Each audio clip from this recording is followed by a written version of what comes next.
anunciar con firmeza y amor a los hombres de nuestro tiempo el Evangelio de la vida, el equipo NSE desde Argentina presenta Solo el amor crea. Con la colaboración de expertos en bioética y especialistas en orientación familiar. Solo el amor crea. Saludamos con todo cariño a nuestros queridos oyentes de Radio Católica Mundial y NSE Radio Nuestra Señora del Encuentro con Dios en esta nueva oportunidad que nos regala el Señor de compartir con todos ustedes tantas cosas hermosas que nos trae la vida y la fe. Y hoy de manera especialísima, celebrando el Día de la Inmaculada Concepción de la Santísima Virgen María.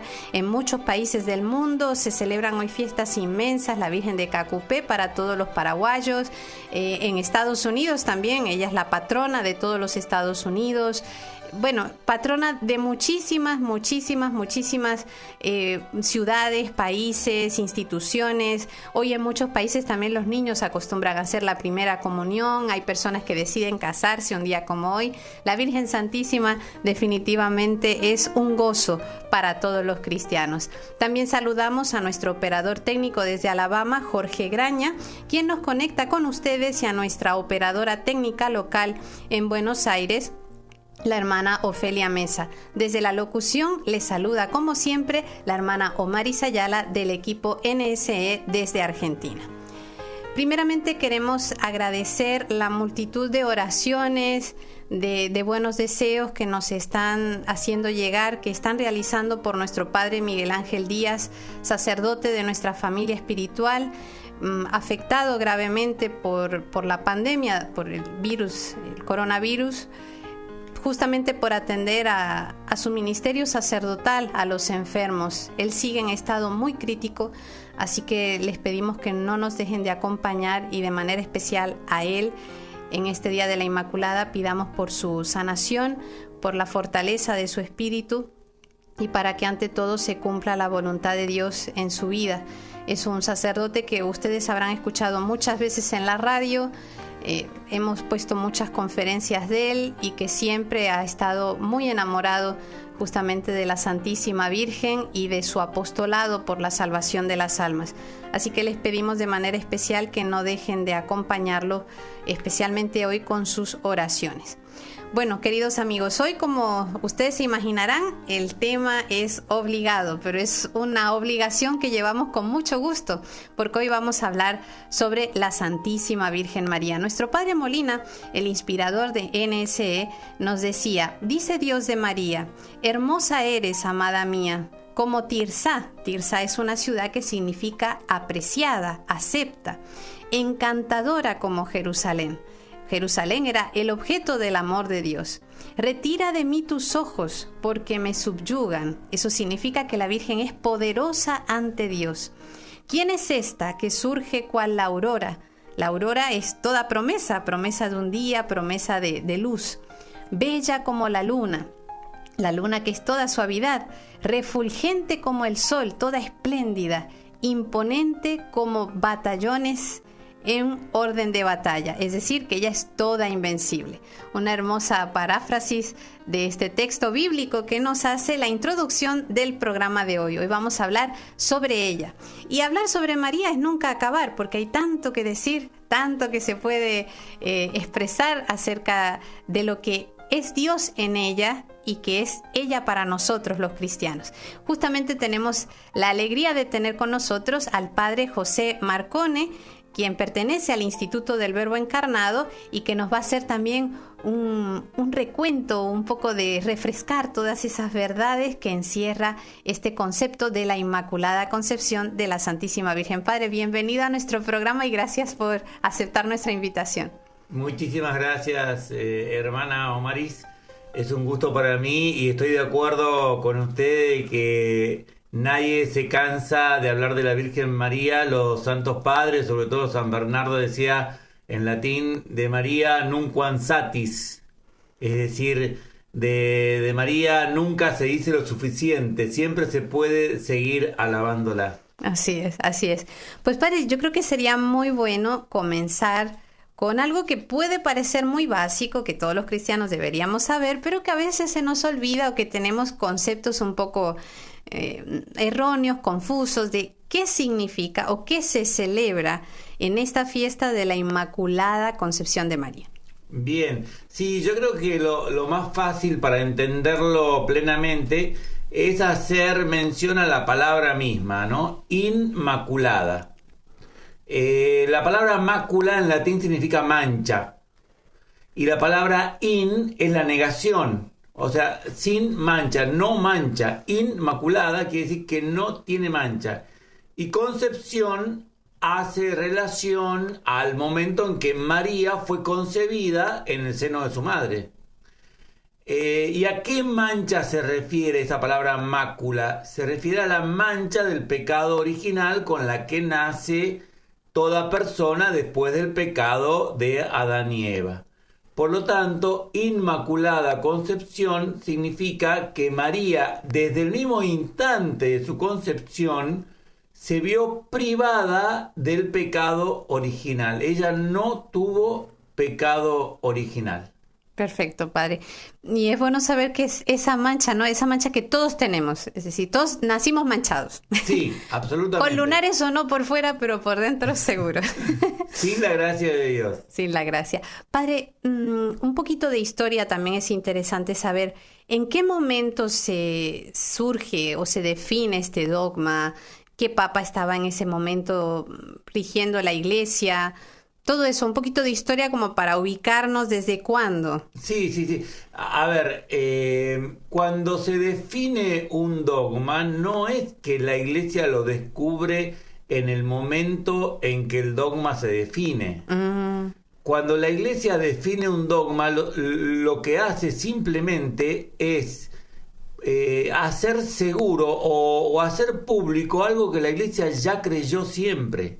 Es importante eso, padre, porque alguno puede decir, bueno, ¿por qué la iglesia se inventa?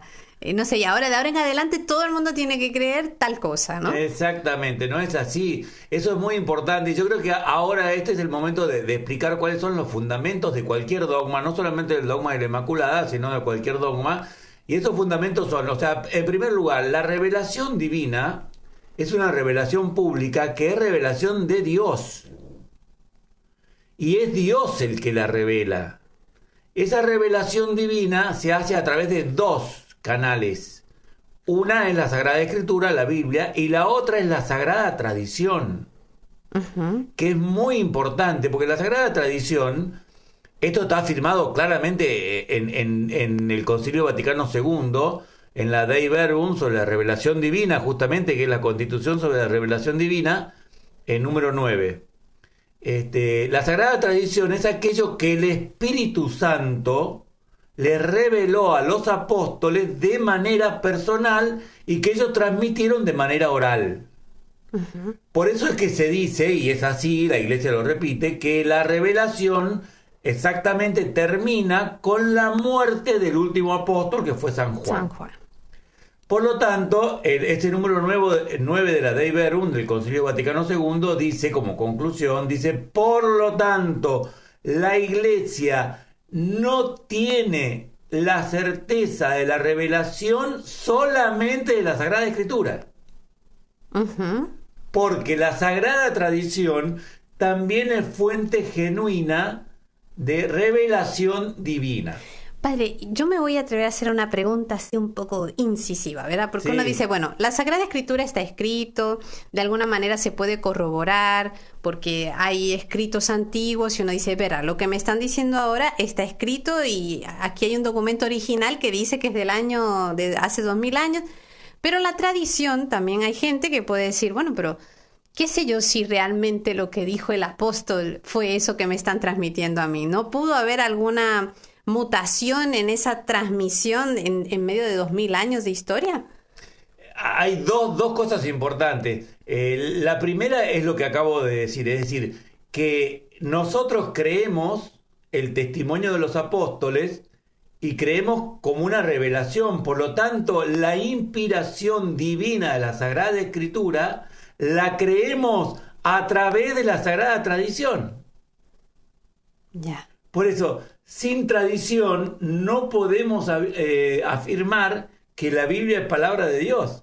Justamente, ¿cuál es el criterio? Está bueno. Yo he dado Sagradas Escrituras, yo estudié Sagradas Escrituras, me especialicé en Biblia y he dado clases en seminario, en universidad, y lo que la Iglesia dice es esto: el criterio para saber que la Sagrada Escritura está inspirada es la Sagrada Tradición, porque no se puede tomar de la misma Sagrada Escritura el criterio para decir que es palabra de Dios, porque si no caeríamos en un círculo vicioso.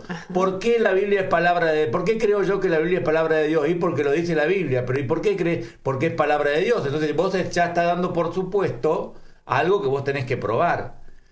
¿Y cómo lo probás? Lo probás por la Sagrada Tradición.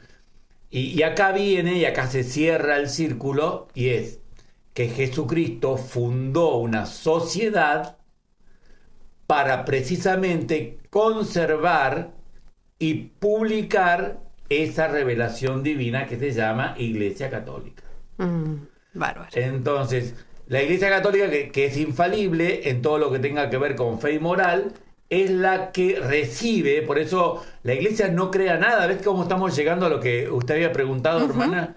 Sí, la Iglesia no crea nada. La Iglesia lo único que hace es repetir lo que Dios reveló. De hecho, en la Ineffabilis Deus, que esa es la encíclica de Pío IX en el año 1854, por la cual declara el dogma de la Inmaculada Concepción, en el momento en que él define, en el centro de la Carta Apostólica, dice: entonces, decimos con nuestra autoridad apostólica que la Inmaculada Concepción es revelación divina.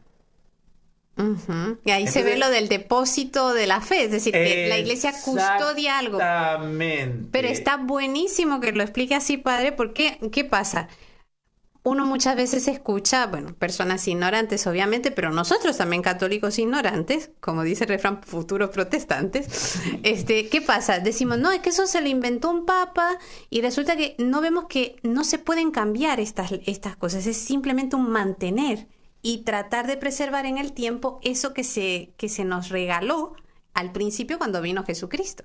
Exactamente, por eso es que es muy importante que siempre es así, con todos los dogmas es lo mismo. O sea, el Papa no dice: yo decreto que la Virgen es inmaculada de su concepción. No dice eso, dice: yo publico y declaro y lo digo públicamente que es revelación divina, que Dios reveló que la Virgen María es inmaculada desde su concepción, ¿no? Y después lo otro, también lo de depósito, es muy bueno, porque la Iglesia no es la dueña de la verdad, como dicen, pero sí es verdad que es la depositaria de la verdad. Entonces te dicen: ¿por qué vos, que sos católico, afirmás con tanta decisión las verdades? ¿Vos te crees el dueño de la verdad? Les digo, entonces hay que responder: no, yo no soy el dueño de la verdad. La Iglesia Católica no es la dueña de la verdad, pero sí es la depositaria. Claro. Y lo que hace es repetir la revelación divina que está en la Sagrada Escritura y que está en la Sagrada Tradición. Y como es divina, nosotros damos la vida por esas verdades. Claro, porque es Dios el que lo dice. Exactamente. Está bárbaro, muy bien, padre. Entonces nos dijo que en esta carta apostólica fue cuando se define en el año 1854, que estaba el Papa Pío IX, y fue el que dijo: yo no me invento, sino que se ha visto a lo largo del tiempo y que ha sido revelado por Dios que la Virgen fue inmaculada. Entonces ahora, ¿cómo sería este tema de cómo la Iglesia puede afirmar que María es inmaculada en su concepción? Porque claro, ahí hay cosas que se enfrentan. Si María es humana como todos nosotros y tiene la misma descendencia de nosotros, es hija de Adán, es hija de Eva, ¿cómo se sabe que no tuvo el pecado que tenemos todos? Sí. O sea que la pregunta está muy bien, porque nosotros hicimos una afirmación general, pero ahora hay que particularizar y explicar bien cómo es que la Iglesia descubre que Dios reveló eso, ¿no? Y lo que hay que saber, en primer lugar, es que la Sagrada Tradición está, de alguna manera, escrita en los escritos de los primeros padres, lo que llamamos santos padres. Entonces no quiere decir esto que todo lo que escriban los santos padres sea revelación divina, pero la Iglesia, analizando los escritos de los santos padres, puede distinguir qué es lo que la Iglesia creyó desde el principio y qué es lo que la Iglesia apostólica creyó. Está claro. Entonces, a través de los escritos de los santos padres se puede determinar lo que los apóstoles creyeron. Y lo que los apóstoles creyeron es revelación divina. Porque fue directamente recibido de Jesucristo. Del Espíritu Santo. También. Que es, y esa es la Sagrada Tradición. Tradición está como asociado a la idea de lo viejo y nada que ver. Sí. ¿No? Y por viejo obsoleto, y por obsoleto descartable. Yo le hago Sin embargo, tradición viene de un verbo latino que significa tradere, que significa entregar. Tradición es la fidelidad en la entrega. Ustedes conocen la carrera de postas. Hacen carrera de postas, corre uno con un palito que se llama testigo, corre. Hay otro que lo está esperando, le entrega el palito que se llama testigo, lo recoge y sigue corriendo el otro, y así son 4 o 5 integrantes de un solo equipo. Que en algunos países se puede llamar carrera de relevo también. De relevo. Como nos escuchan de otros países también por ubicar, ¿no? Perfecto, lógico. Acá en Argentina se llama carrera de posta. Y ese testigo, podríamos decir que en la Iglesia Católica el testigo o el palito ese que se entrega son las verdades. Esas verdades nunca envejecen porque son verdades. Entonces, tradición es entregarse mutuamente la verdad. Por lo tanto, la tradición es algo vivo. Porque incluso cuando la recibe uno, el que corre distinto al anterior, más fuerte o más despacio, pero ya hay... Entonces, en la Iglesia pasa lo mismo, la misma verdad está explicada de otras maneras. San Juan Crisóstomo nunca iba a usar los medios que estamos usando hoy, nunca iba a hablar por radio. Sí. Y sin embargo, nosotros estamos diciendo las mismas verdades que hablaba San Juan Crisóstomo de un modo diferente para que la gente lo entienda más. Pero lo que cambia es el modo, no el contenido de la verdad. Exactamente, a eso me refiero. Por eso le decía, hermana, que el palito pues, se mantiene incólume. Uh-huh. Es el mismo, entonces es la metáfora, ¿no? Una metáfora. Sí. Entonces, las verdades se mantienen a lo largo del tiempo y esa es la Sagrada Tradición. Entonces, bueno, y eso sería... Entonces, ahora hay que explicar cómo la Iglesia se dio cuenta de que los apóstoles pensaban que María era inmaculada. Y justamente lo vamos a hacer después de esta pequeña pausa que hacemos, así que no se lo pierdan, enseguida regresamos.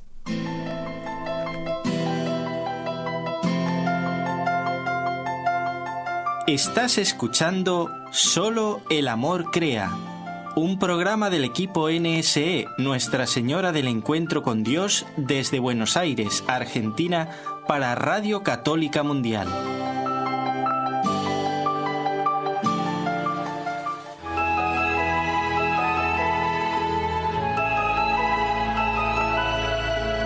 ¿Quieres participar en el programa ahora mismo? Mándanos tu mensaje de texto o de voz al número de WhatsApp 54 911 4093 9575. 54 911 4093 9575.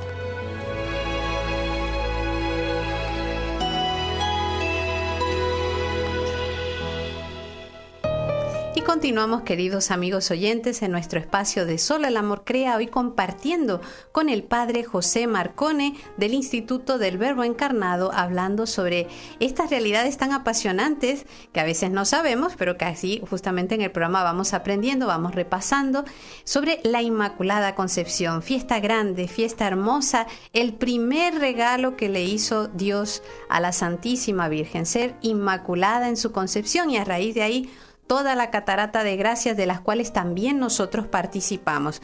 Para los que recién conectaron con nosotros, le hacemos un pequeño resumen de lo que hemos visto hasta ahora. el padre nos explicaba que inmaculada, aunque es más o menos fácil de entender, significa sin mancha, pero no una mancha externa, sino la mancha del pecado original. María fue la que fue concebida sin ese pecado original. Es la que fue privada desde el inicio del pecado, no como nosotros que sí venimos con este pecado. Este dogma del cual estamos hablando, desentrañando desde sus inicios, fue declarado el día 8 de diciembre del año 1854 por el Papa Pío IX en la Carta Apostólica Ineffabilis Deus. Ineffabilis Deus, menos mal que está el padre que me hace el apunte. Y justamente nos decía que para que estos dogmas se puedan definir, tienen que tener la relación con la revelación de Dios que está expresada en la Sagrada Escritura y la tradición. La Sagrada Escritura, digamos que no puede saberse que es justamente Sagrada Escritura sin la tradición. La tradición es la que nos hace saber que esa palabra que está ahí es revelada por Dios.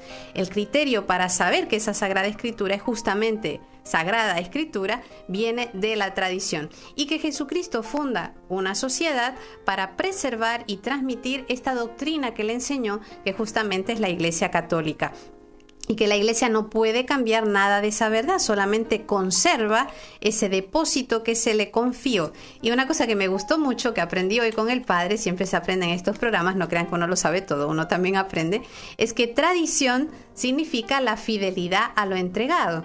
Es decir, esa tradición no es algo viejo, obsoleto, del cual ya no queremos saber nada de tradición porque eso es algo que no vale. No, al contrario, vivir la tradición es vivir esa fidelidad a lo que se nos entregó, a la verdad que nos reveló Jesucristo. Entonces ahora, antes de la pausa, nos quedamos en que el Padre nos va a explicar cómo sabemos que realmente ese concepto de Inmaculada Concepción es aplicable a la Virgen Santísima y que es así. Claro, ¿cómo supo la Iglesia que ella era inmaculada? Porque apenas la Virgen subió a los cielos, comenzó una reflexión teológica, porque incluso la tradición dice que los apóstoles estuvieron presentes en Jerusalén el día que la Virgen ascendió a los cielos, subió a los cielos. Empezó una reflexión teológica que está marcada por los escritos de los Santos Padres, donde ellos fundamentalmente, muchos textos de la Sagrada Escritura, pero fundamentalmente dos muy importantes, empezaron a reflexionar y a recibir lo que los apóstoles le habían dicho, pero a reflexionar sobre todo. El primer texto es el texto de Génesis capítulo 3, donde Dios le dice a la serpiente, que había sido la causa del pecado original, le dice: pondré enemistad entre ti y la mujer.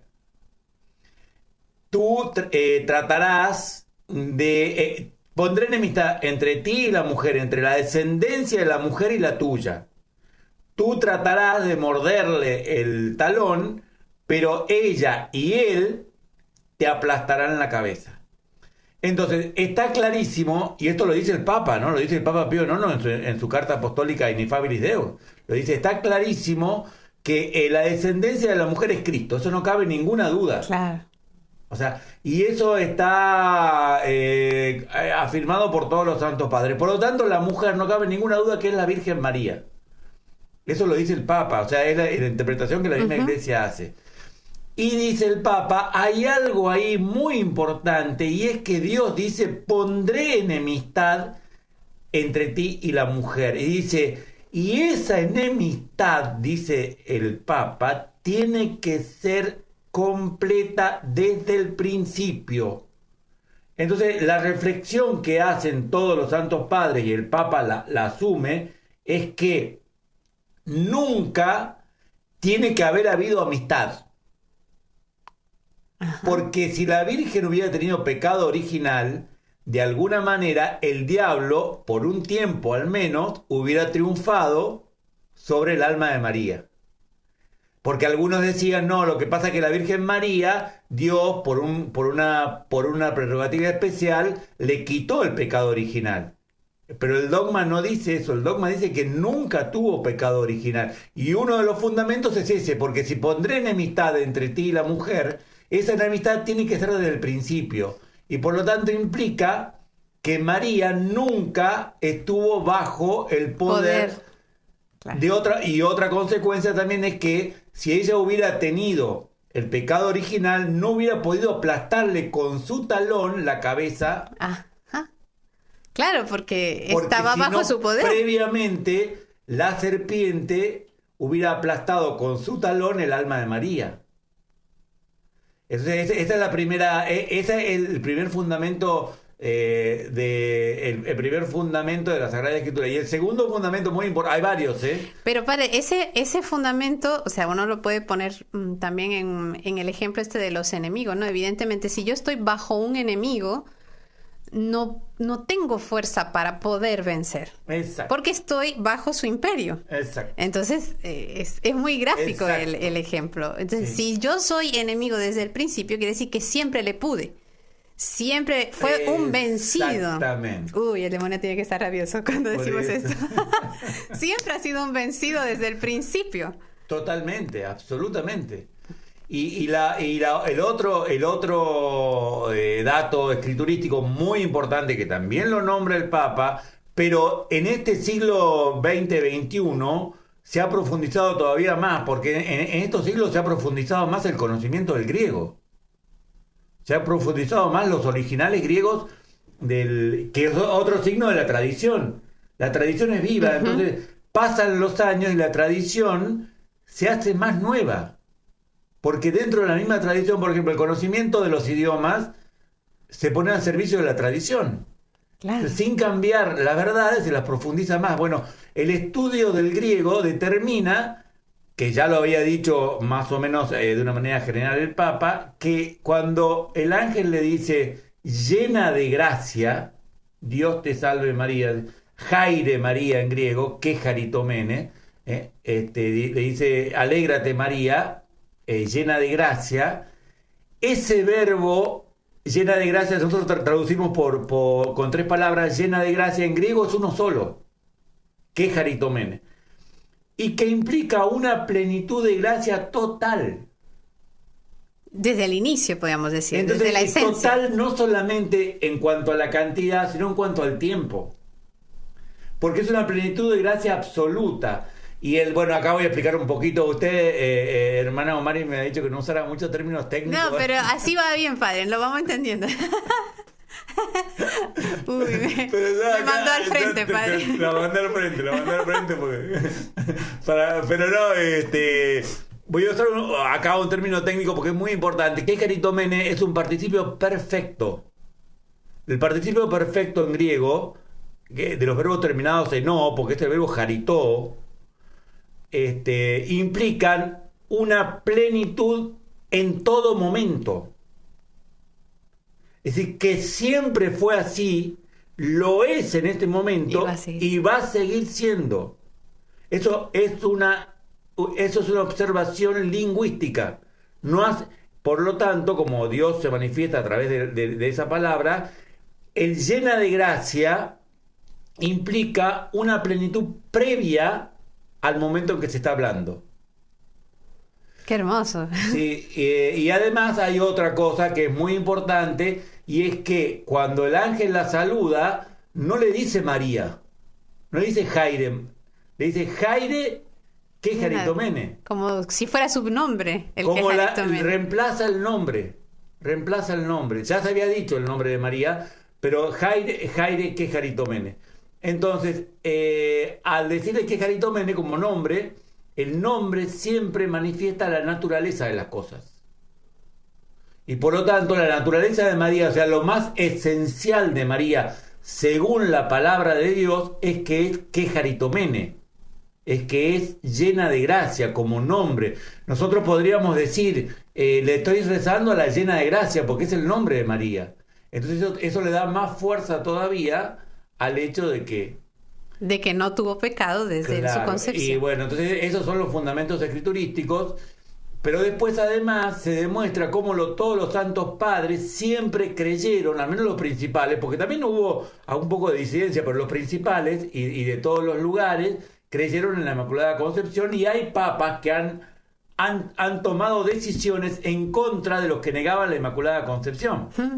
Porque tengo entendido, bueno, usted que sabe, se lo puedo decir, si digo un disparate usted me corrige. Tengo entendido, creo que era Santo Tomás de Aquino, que no estaba de acuerdo con la Inmaculada Concepción, o había otro dogma que, sé que era un santo. Sí, Santo Tomás de Aquino en un principio ponía, no es que no creía, sino que él ponía objeciones. Eso. Todavía no encontraba todos los argumentos teológicos, estábamos hablando del 1200, ¿no? Faltaba mucho todavía. Faltaban más de 600 años para declarar. Que la Iglesia, porque la Iglesia también va, todo eso lo va meditando, lo dentro va del factor tiempo, rumiando, claro. Lo va asimilando, ¿no? Pero está bueno saber que una lumbrera como Santo Tomás de Aquino, claro, que nos dejó no es que su se oponía, sino que todavía ponía le estaba objeciones, por lo cual podría ser que no. Claro. Sí, no, pero está bueno también porque uno dijo, no, pero Santo Tomás decía que no, y si claro. Santo Tomás, sí, está bueno.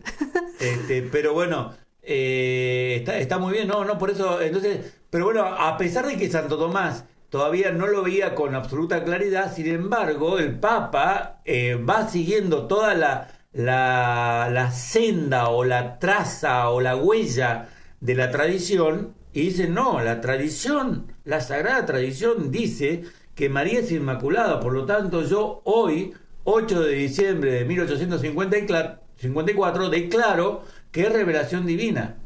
Entonces de esa manera hemos explicado un poquito más particularizadamente sí, pero está muy buena. Por qué el Papa encuentra y ve que es revelación divina, ¿no? Y que no es un invento del Papa, sino que es simplemente la afirmación de lo que ya se venía viendo y estudiando a lo largo de los siglos de la historia desde Jesucristo. Sí, ahora yo lo que le quiero decir es que es imposible que el Papa invente algo de fe y moral.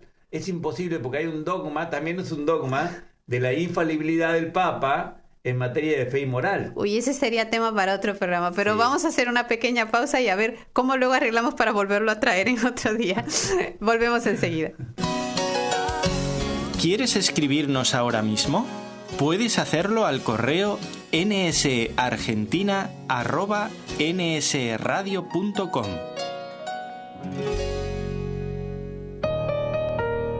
Para participar en el programa con sus consultas o comentarios, marque los siguientes números telefónicos, gratuitamente desde Estados Unidos o Puerto Rico: 1-866-398-6377. Si llama desde otro país, marque el código internacional y el número 1-205-271-2976.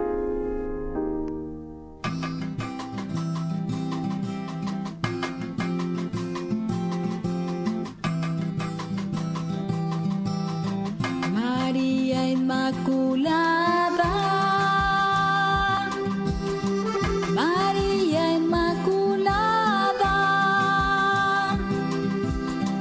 María Inmaculada, María Inmaculada,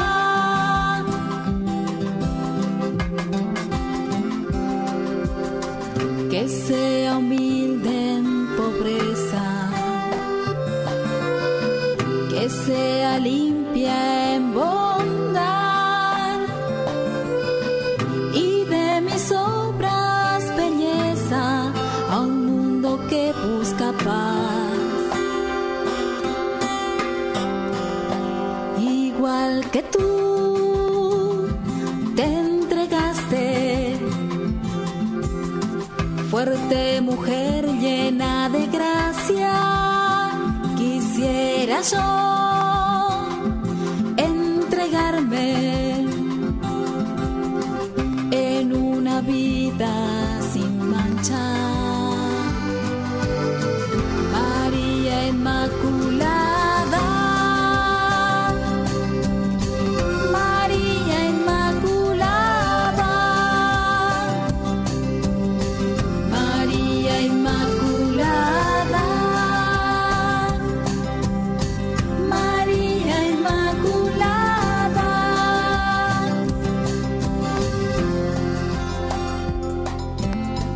que sea siempre obediente a Dios y a su voluntad,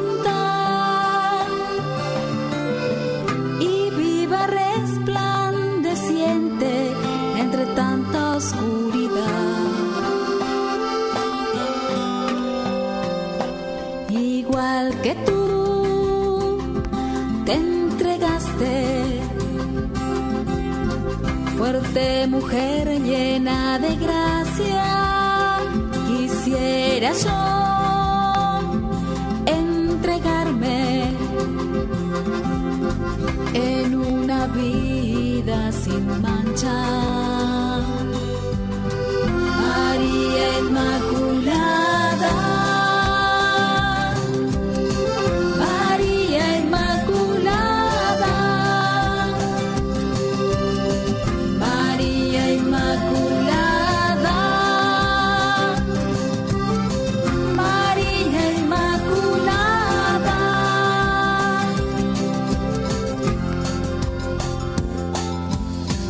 Que sea mi alma fecunda, ofrecida en castidad, amor de madre me inunda, donándome a los demás. Igual que tú te entregaste, fuerte mujer llena de gracia, quisiera yo entregarme en una vida sin mancha. María Inmaculada, María Inmaculada,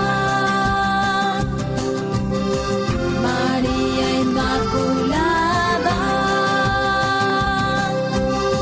María Inmaculada, María Inmaculada. María Inmaculada es el gozo de los cristianos hoy en toda la Iglesia Universal. No importa el país donde estemos, hoy celebramos la victoria, el triunfo de Dios en la Inmaculada. Les recordamos, queridos amigos oyentes, que a partir de este momento pueden comunicarse con nosotros a través de nuestras líneas de teléfono. El número de teléfono gratuito para Estados Unidos y Puerto Rico es el 1866-398-6377. Para otros lugares, unido al código internacional, el número es el 1205-271-2976. Y para cualquier lugar del mundo desde el cual quieran comunicarse con nosotros a través del WhatsApp, el número es el 54-911-4093-9575.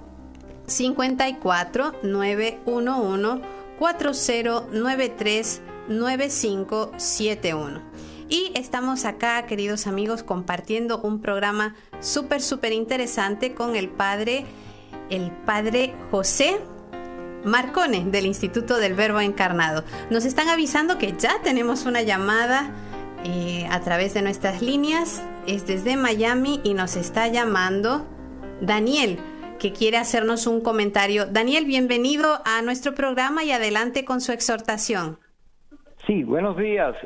Saludos al padre y saludos a usted también. Muchas gracias. Yo quería comentar sobre lo que me parece un dato muy importante. Es sobre, creo que es santo o beato, realmente no estoy seguro en eso, que es Duns Scott, cuando él hace el argumento fuertemente en la universidad donde trabajaba, representando a los franciscanos. Él era teólogo y maestro de filosofía también, y él habla sobre el dogma de la Inmaculada Concepción en el año 1303. En esa época no aceptaban que María era inmaculada. Sin embargo, creo y estoy seguro que Dios nos ayuda mandándonos santos y personas especiales para que nosotros enderecemos el rumbo. Y gracias a eso fue aceptado el dogma con un grupo de representantes del Papa en ese momento, que estaba el argumento con los, creo que eran los dominicos y los franciscanos que él representaba. Y me parece que es muy importante que tengamos presente que Dios siempre nos está ayudando con los santos y que no siempre nosotros entendemos cuál es el camino que Dios nos está ofreciendo. Y siempre, como dice el Padre, sí, siempre ha estado ahí, pero sin embargo los dedicados, como son los sacerdotes y los religiosos, a los que admiramos y queremos mucho, a veces pierden la visión. Y por eso, como les digo, me parece que Dios es tan misericordioso que nos manda a los santos para que enderecemos el camino. Y en este caso creo que Duns Scott hizo el trabajo desde esa época, desde el año 1300, cuando no se creía en eso. Gracias. Uh-huh. Gracias a usted, Daniel, por su intervención. Y efectivamente, justamente Dios es el que maneja los rieles de la historia, ¿no? Y Él es el que va guiando a unos y a otros para que lleguemos a esa luz. Padre, no sé si quiere decir algo sobre esta... No, que me parece muy apropiado lo que dice Daniel. Porque así como está la Sagrada Escritura, está la Sagrada Tradición, que nos dan la revelación divina, sin embargo también están los santos que nos dicen cómo vivir esa revelación, o sea, cómo vivir la Sagrada Escritura y cómo vivir la Sagrada Tradición y las indicaciones de la Iglesia. Por lo tanto, los santos también son de alguna manera para nosotros una cierta revelación, ojo, lo digo con entre comillas y en minúsculas. Explicándolo, sí. Pero también para nosotros son la guía de cómo plasmar en la realidad la revelación de Dios. Y dentro de esa pluralidad, como todos apuntamos siempre a esa misma verdad, al testigo que llevábamos en la carrera de postas, ¿no? Exactamente, porque, por ejemplo, a un empresario le viene bien que haya un santo empresario. Claro. A un futbolista le viene bien que haya un santo futbolista, porque la tradición de esa manera se plasma de una manera concreta y te ayuda a llevarla a cabo. Sí, me venía a la mente ahora el reciente beato Carlo Acutis, ¿no? Que es un chico joven, casi contemporáneo a nuestro tiempo. Con jean y zapatillas. Y sí. Entonces a los chicos les ayuda a decir, bueno, él pudo, yo también podré. Exactamente, o sea, y eso es lo hermoso que tiene nuestra Iglesia Católica, que hay la misma verdad vivida de distintos modos, pero siempre la misma verdad. Y que uno puede buscar, pero no uniformidad. Exactamente. Y uno puede buscar el que más se parece a uno, ¿no? Por eso es tan importante también que leamos vidas de santos, que nos documentemos, porque vamos a encontrar a alguien similar a nosotros y que nos va a dar pistas e ideas de cómo yo, en mi situación particular, puedo vivir la santidad. Exactamente. Así que buenísimo. Muchas gracias, Daniel, por tu llamada. Padre, en todo esto que hemos estado hablando sobre la Virgen, ya nos queda poco tiempo, con ganas de seguir preguntando, hay personas que rechazan la figura de la Virgen María. En concreto, digamos que la diferencia se marca de la religión católica a otras religiones o a otras sectas justamente por la figura de María. Yo soy católico porque yo creo en la Virgen María, dicen muchos, dice yo no soy católico, yo soy evangélico, protestante, metodista, lo que sea, porque idolatran la figura de María. Hay incluso, recuerdo una anécdota concreta en una casa en un lugar del mundo, donde había una familia que no era católica y me decían, hay que ver la cantidad de templos que se van levantando siempre a María. Y es como si se soslayara, se echara a un lado a Dios. Y entonces ella toma un protagonismo que no le corresponde. ¿Ante eso qué podemos decir? No, lo que podemos decir es que siempre nuestra referencia debe ser la Sagrada Escritura. Por eso yo respondo con la Sagrada Escritura. Lo primero que hay que responder es ¿qué creen aquellos que rechazan a la Virgen María? ¿Creen realmente que Jesucristo es Dios? Porque esa es la base. Y acá venimos a completar todo lo que dijimos. Es decir, ¿por qué Dios quiso que María sea inmaculada? Porque iba a ser la madre de Dios. ¿En qué sentido? En el sentido de lo que le dice el ángel a María, ¿no? Concebirás en tu seno y darás a luz un hijo, le pondrás por nombre Jesús, que significa Yahvé, salva. O sea que ya dentro del nombre de Jesús está el nombre de Dios. Y después le dice, será llamado Hijo del Altísimo. Nadie era llamado Hijo del Altísimo, sino solamente el Hijo de Dios, la segunda persona de la Santísima Trinidad, Dios. Y su reino no tendrá fin. ¿Qué reino no tiene fin? Solamente el reino de Dios. Por lo tanto, cuando el ángel le hace la anunciación a María, le está avisando que el hijo que ella iba a tener iba a ser Dios. Eso es exactamente hablando, teológicamente hablando, es que la segunda persona de la Santísima Trinidad, la persona del Verbo, la persona del Hijo, la persona de la Palabra, son todos nombres sinónimos, toma una naturaleza humana completa, alma y cuerpo, de la sangre de la Virgen María. Se forma de mujer, eso es lo que dice San Pablo, el hecho de mujer. Forma la naturaleza humana, su naturaleza humana la forma de la sangre de María, del útero de María, la toma de ahí. Y por lo tanto une su naturaleza humana, cuerpo y alma, a la persona del Verbo.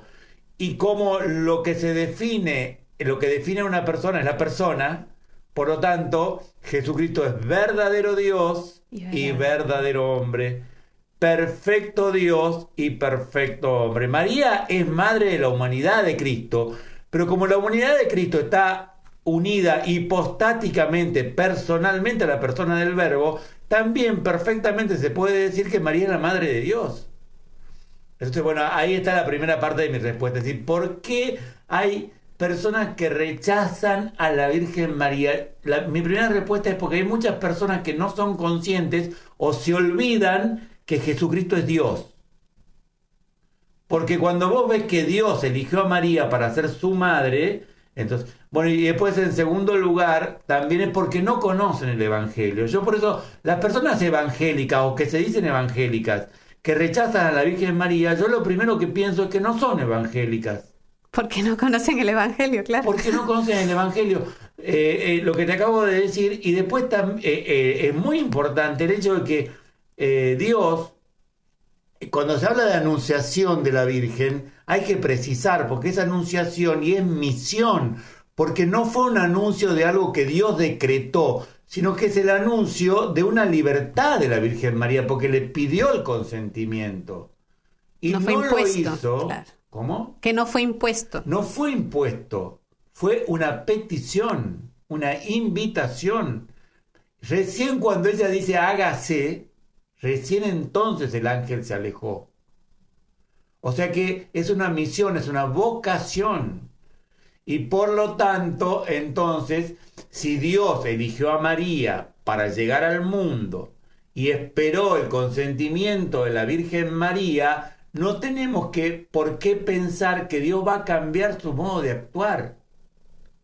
Dios es inmutable y por lo tanto eligió a María para enviar a su Hijo al mundo, para unirse con nosotros, y por lo tanto es a través de María que nosotros debemos llegar a Dios, porque es el modo de actuar del mismo Dios. No, esto es apasionante, padre. Nos escribe una oyente desde Pilar, Dora, hacía mucho que no teníamos tus mensajes. ¿Dónde estabas, Dora? Qué lindo el programa de hoy. Gracias por haber invitado al padre José Marcone. Muy claro, feliz día, padre. Así le escriben desde Pilar.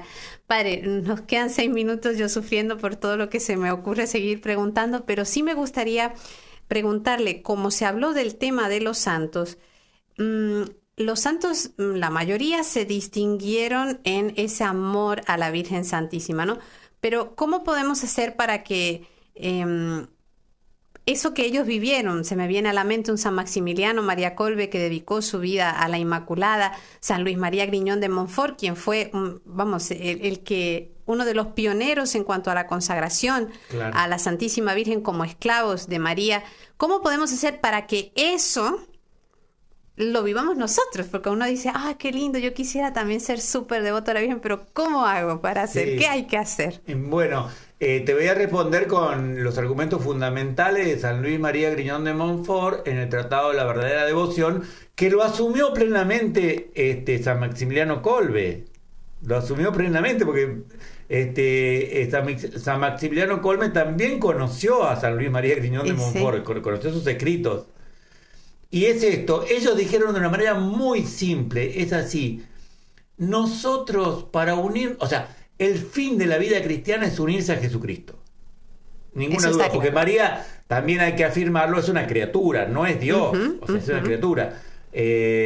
el fin de la vida cristiana es unirse a Jesucristo. Y cualquier devoción que me aleje de Jesucristo tengo que rechazarla. Y San Luis María dice, si la devoción a la Virgen María me alejara de Jesucristo, había que rechazarla como una ilusión diabólica. Entonces, pero ellos dijeron, bueno, el fin de la vida cristiana es unirse a Jesucristo. Ahora, no podemos unirnos directamente, porque eso sería, en primer lugar, sería un poco de soberbia. Claro. Necesitamos, para ser humildes, necesitamos un medio. Y en segundo lugar, necesitamos un medio para que sea más fácil. Ahora, ¿cuál es la persona que mejor imitó a Jesucristo? Más que los ángeles y que todos los santos. La Virgen María, obvio. Por lo tanto, el mejor medio para unirse a Jesucristo, que es el fin de la vida cristiana, es la Virgen María. Entonces, tanto San Luis María Griñón de Montfort como San Maximiliano Kolbe, esa verdad tan simple la hicieron carne, porque ellos no es que querían unirse en primer lugar a la Virgen María, ellos querían unirse en primer lugar a Jesucristo, querían llegar a la unión mística con Jesucristo, pero sabían que el camino más corto, más fácil, mejor es la Virgen María. Entonces pusieron todo su énfasis en ese amor a la Virgen María por humildad para llegar a una mayor unión con Jesucristo. Entonces San Maximiliano Kolbe crea la milicia de la Inmaculada, porque esa milicia él sabía que iba a llevar a la unión con Jesucristo. Y San Luis María Griñón de Montfort creó la consagración que nosotros como Instituto del Verbo Encarnado tenemos como cuarto voto de esclavos de María para ser esclavos de Jesucristo. Entonces así te respondo, o sea, ese fervor, esa pasión por el amor a María está engendrado o generado por el amor a Jesucristo. Está claro, no que está totalmente secuenciado, está fantástico. Padre, y se me ocurre, bueno, ya nos queda nada de programa, toda esta situación que estamos viviendo a nivel nacional, si bien es un problema mundial con este tema del aborto, yo pensaba, ¿no será que el demonio insiste tanto en matar a los niños, a los bebés? Porque ese engendramiento, esa concepción de esa nueva criatura, que no sabemos, de ahí pueden salir santos, pueden ser jefes de Estado que lleven los pueblos a mejores condiciones de vida, les recuerda ese momento donde fue concebida el fracaso de todo su trabajo. Sí, el diablo odia al hombre porque es la imagen de Jesucristo, o sea, porque es la imagen de Dios. Dios creó al hombre a imagen de Dios, y como el diablo odia a Dios, odia al que es la imagen de Dios, que somos nosotros. Sí, yo creo que tiene mucho que ver, porque vos fíjate que estamos hablando de la Inmaculada Concepción, o sea que ya con eso estamos afirmando que hay vida de la concepción. Ajá, también. O sea, es una de las verdades que se siguen. Es combativo esto. Me encanta. Que se sigue. Y por lo tanto, estamos afirmando que hay vida de la concepción. Y la vida solamente corresponde a Dios. El diablo siempre quiere ocupar el lugar de Dios. Y los amigos del diablo también quieren ocupar el lugar de Dios. Por eso el aborto, en definitiva, es la prerrogativa del hombre de querer ocupar el lugar de Dios para matar a aquel que es la imagen de Dios. Tremendo, pero es que no hay palabras porque es realmente así. Y por eso, queridos amigos, tenemos que unirnos y no tomar una postura pasiva. Es decir, hay que luchar por defender lo que es un depósito que hemos recibido, que es esta verdad. Hay que salir a la calle. Así que justamente este jueves, desde las 10 de la mañana, frente al Congreso, están congregando a toda la gente porque es el día de la votación para ver si diputados aprueba o no este proyecto de ley mortal, porque es una ley que no hace bien al hombre, que mata a la... El Concilio Vaticano II lo llama crimen abominable. Así que eso está claro. Bueno, padre, nos queda nada. Muchísimas gracias por haber estado con nosotros. Seguramente lo vamos a volver a llamar. Y a ustedes, queridos amigos oyentes, gracias por haber compartido con nosotros este día y que la Virgen Inmaculada les colme de todas las bendiciones que Dios les quiere dar. Hasta la próxima semana.